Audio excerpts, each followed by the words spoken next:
Being stuck inside during this quarantine has been trying on my patience because I'm so used to like getting out and working and getting on stage and speaking and doing comedy that I'm ready to pull the few hairs I have on my head out. But I'm not going to do that because it's going to be a while before I can go get my hair cut.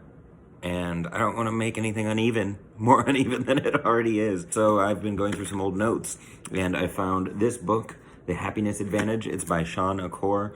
Definitely a good read, easy read. It's about positive psychology and the science of happiness, essentially. This is actually the book that really got me into wanting to be a speaker. If you don't want to read the book, you can just watch his TED Talk. It's 18 minutes, I think.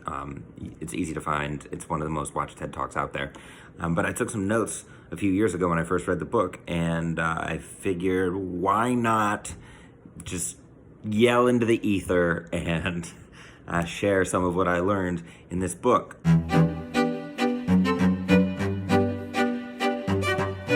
So the book kind of starts by talking about how most people follow a formula that we learn when we're kids. We learn it in school, we learn it from our parents, we learn it from our jobs, we learn it from just society in general. If you work hard, then you'll become successful. And once you're successful, then you'll be happy. This formula is not reality. We've made it reality, but it's broken because if I'm successful, then I'll be happy. That just keeps pushing our happiness further and further out, because happiness and optimism are actually what fuels our performance and our achievement. Like, think about it. Do you do better when you're in a good mood, or do you do better when you are stressed out, when you are angry, when you are tired, when you have coronavirus? Like, you don't do better when you have those things. You do better when you're happier. The formula that we're taught is actually backwards. Instead of success leading to happiness, it's actually happiness that leads to success. If we keep telling ourselves we're going to be happy in the future, once we're successful, then our happiness will always be in the future, because our brains only understand right now. When we're remembering something, we're remembering our last memory of that thing. It's not that thing that we're actually remembering. So we're just living in the moment. Our brains are just constantly living in the moment. And that's why it's so important to say, if I'm happy, I'll be successful. And when I read this blew my mind. I was like, oh, that makes so much sense.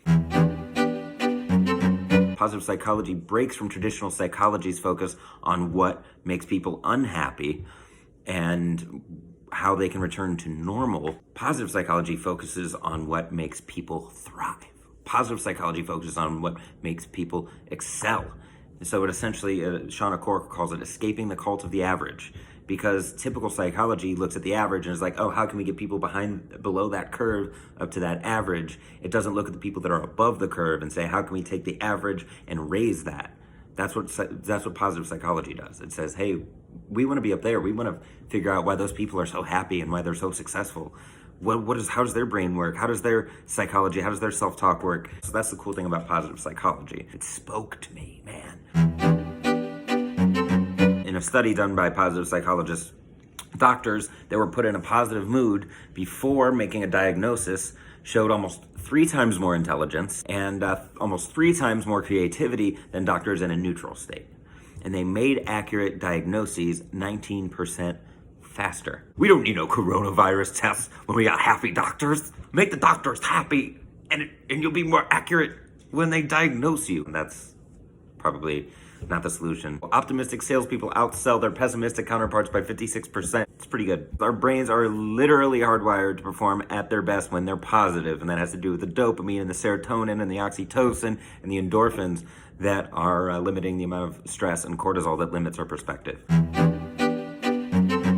The further and further out we put our happiness, especially during this quarantine, like, oh, once I get out of the house, I'll be happy. Once I get back to work, I'll be happy.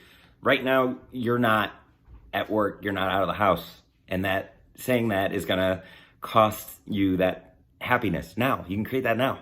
So find like 1 thing, 2 things, 3 things, whatever, as many things as you can. Take a minute and just be like, I'm happy about this. I'm happy I have food. Like, you know, saying I'll be happy when is like saying I'll be full when I eat. But there's food you can just put in your mouth right now. You don't have to wait till dinner. Just that's kind of a dumb example. You can sit at home in this quarantine and be like, I'll be happy when it's over. I'll be happy when I'm back to work. Or you can find things that make you happy now So that way, when you do get back to work, you've got a mental edge and you can help like bring other people into your frame of mind. Don't say I'll be happy when, say I'll be happy now and find reasons to be happy.